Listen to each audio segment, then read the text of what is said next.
Mamela sihlobo sami esithandekayo, kunothando olunobungozi obukhulu. Qaphela ukuthi uthando lwakho luvela kubani. Kunabantu abangakuthanda ngoba uhluphekile, ungazi wothathani uhlanganise nani.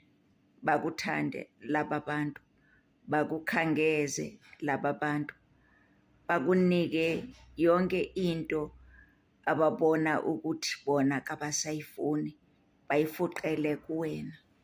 Bakunikeze iy'mpahla abangasafuni ukuzigqoka bona. Bakunikeze yonke into nje abangayithandi, amafukufuku abo, wena bese ubona ukuthi uthando olukhulu lolo. Akusilona uthando sihlobo sami esithandekayo.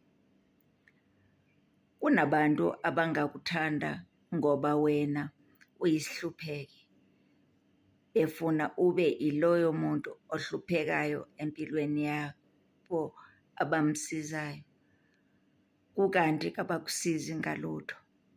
Bakuyeka ulokhe umile lapho ekuhluphekeni kwakho. Bheka labo bantu ade bethi bayakuthanda sihlobo sami. Usuhlupheke okweminyaka emingaki? Kuyini oku-achivile ngothando abakunikeze lona?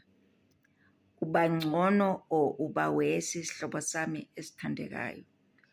Uma uthando lwabo lukwenza ube wesi kunalokhu ongene uyikho khona empilweni zabo labo bantu, phuma kubona ngokushesha.